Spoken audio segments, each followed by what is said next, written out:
38 নম্বর word কর্তৃক আয়োজিত আজকের এই দ্বিবার্ষিক সম্মেলনে উপস্থিত সম্মানিত আজকের এই প্রোগ্রামের সভাপতি, 38 নং ওয়ার্ডের নবনির্বাচিত সভাপতি আমাদের অত্যন্ত প্রিয় ভাই আবু ইউসুফ ভাই, আজকের এই প্রোগ্রামের সম্মানিত প্রধান অতিথি ঢাকা থানার সম্মানিত সংগ্রামী সভাপতি এবং 35 নং ওয়ার্ডের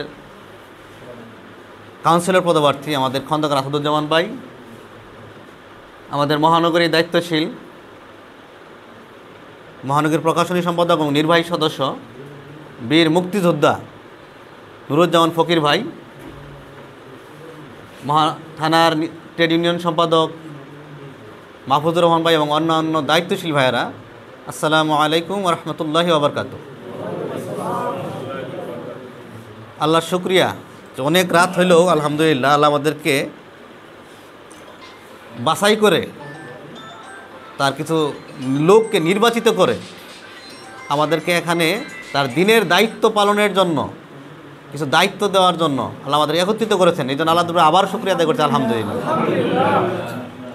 এরকম একটা দল থাকতেই হবে, এটা আল্লাহর কোরআনের বাণী, কোরআনের ঘোষণা। কুনতুম খায়রা উম্মাতি উখরিজাত লিন-নাস তা'মুরুনা বিল মারুফ ওয়া তানহাউনা আনিল মুনকার। তোমাদের মধ্যে এমন কিছু লোক থাকবে, এমন একটা দল থাকবে, তার মানুষদেরকে কীভাবে ডাকবে? আল্লাহর দিকে ডাকবে, সৎ কাজের আদেশ দিবে এবং অসৎ কাজ থেকে নিষেধ করবে। শ্রমিক কল্যাণ ফেডারেশন এই কাজটাই করে। সম্মানিত ভাইয়েরা, শ্রমিক কল্যাণ ফেডারেশনের কী কাজটা, লক্ষ্য উদ্দেশ্যটাই কী, এ ব্যাপারে বিস্তারিত কথা বলবো ইনশাল্লাহ অনেক প্রোগ্রামে, সময় সুযোগ হবে। কিন্তু আজকে রাত বেশি হয়ে গেছে, এইভাবে কথা বলারও সুযোগ নয়। আজকের যেহেতু প্রোগ্রামটা সেট আপ প্রোগ্রাম, মানে দায়িত্বপ্রাপ্ত হওয়ার প্রোগ্রাম, এই জন্য আমি এই দিকেই কথা বলতেছি ইনশাল্লাহ।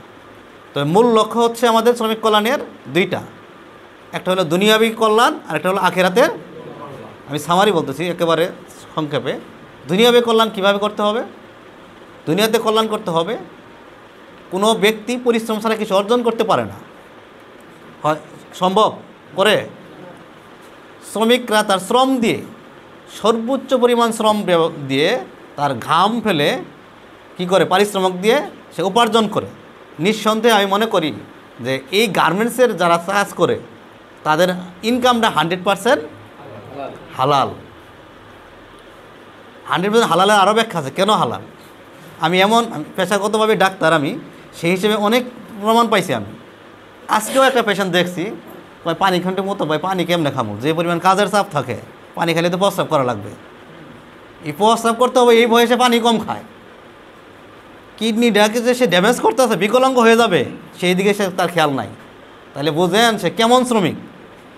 সে মৌলিক অধিকারও ক্ষুণ্ণ করতেছে তার শ্রমের জন্য। তাহলে নিঃসন্দেহে খালি হালাল না, হালালের চেয়েও বেশি। কিন্তু এই হালাল উপার্জন খাইলেই শুধু একজন ভালো খাঁটি মুসলিম শ্রমিক হওয়া যাবে না, খাঁটি মুসলমান হওয়া যাবে না। এই শ্রমিকের সাথে আমাকে কি করতে হবে? যেহেতু আমি মুসলিম, আমাকে একজন ভালো খাঁটি মুসলিম শ্রমিক হতে হবে, যেটা আমার দরকার আখিরাতের জন্য। এই শ্রমিকরা সামান্য একটু চেষ্টা করলেই, নিয়ত করলেই, পরিশ্রম করলেই ভালো একজন মুসলিম শ্রমিক হতে পারে। আমরা আপনাদেরকে খাঁটি একজন মুসলিম শ্রমিক হওয়ার আহ্বান জানাচ্ছি। সেটা কীভাবে হবো তারও আমরা ধারাবাহিকতা বলবো।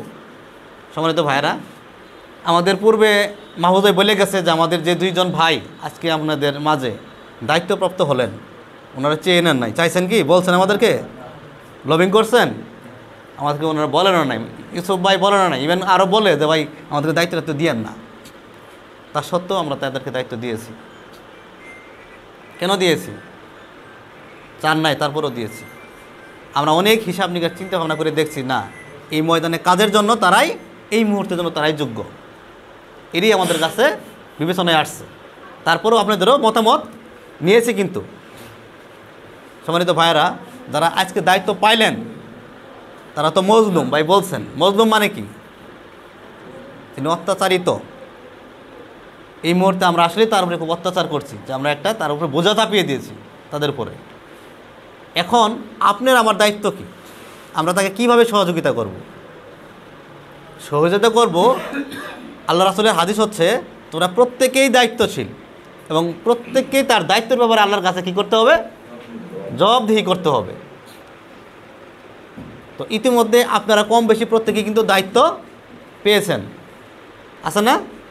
আপনারা এই ভাইদেরকে সহযোগিতা করবেন আপনাদের নিজ নিজ দায়িত্ব সঠিকভাবে পালন করার মধ্য দিয়ে। বুঝতে পারছি কি বিষয়টা?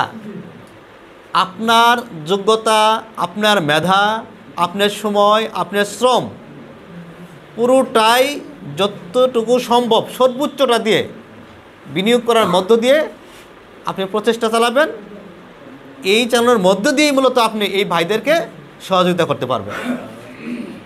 বুঝতে পারছি বিষয়টা? এটাই আপনাদের কাছে প্রত্যাশা।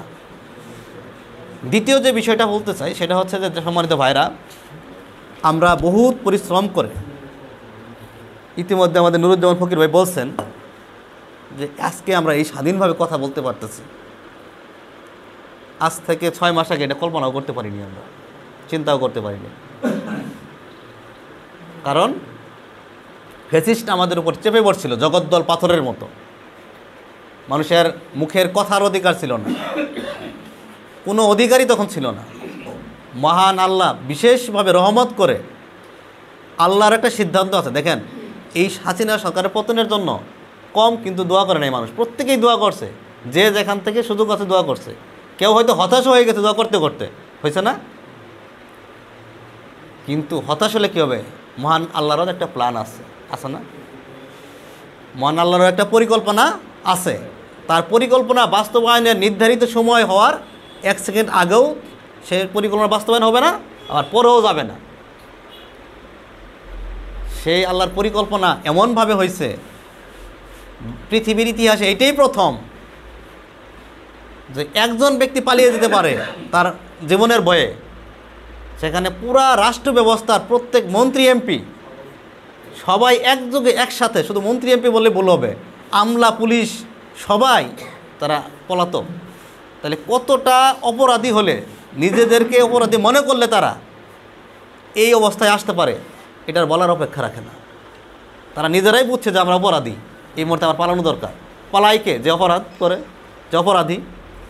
তাহলে যারা নিজেরাই নিজেদেরকে অপরাধের স্বীকৃতি দিচ্ছে, নিঃসন্দেহে তারা কতটা অপরাধী এটার বলা অপেক্ষা রাখে না, বলা বাহুল্য। মহান আল্লাহর বিশেষ রহমতের কারণে আমরা আল্লাহর আবারও শুকরিয়া আদায় করি যে আল্লাহ আমাদেরকে এমন একটা জগদ্দল পাথর থেকে আমাদেরকে মুক্ত করেছেন, স্বাধীন করেছেন, আলহামদুলিল্লাহ। একই সাথে সেই সমস্ত ভাইদেরও আমাদেরকে, যে সমস্ত ভাইরা তাদের জীবনে তাজা রক্ত বিলিয়ে দিয়ে আমাদের এই স্বাধীনতা দান করেছেন, বুকে তাজা রক্ত দিয়েছেন না যুবকরা, ছাত্ররা, তাই তো? সেই সমস্ত ছাত্ররা, বিশেষ করে সেই রংপুরের আবু সাইদ যার দিয়ে ওপেনিং হয়েছে, তারপরে বীর মুগ্ধ থেকে শুরু করে যে সমস্ত ভাইরা জীবন দিয়েছেন এই স্বাধীনতার জন্য, আল্লাহ সেই সমস্ত ভাইদেরকে শাহাদের সর্বোচ্চ মর্যাদা দান করুন, আমিন। একই সাথে যে সমস্ত ভাইরা পঙ্গুত্ব বরণ করছেন, আল্লাহ তাদেরকে দ্রুত সুস্থতা দান করুন। সম্মানিত ভাইরা, আপনাদের কাছে এই আহ্বান জানিয়ে আমার কথা শেষ করব। রাত অনেক হয়ে গেছে, মেহমানরা বক্তব্য দিবেন, আমি আর কথা দীর্ঘায়িত করছি না।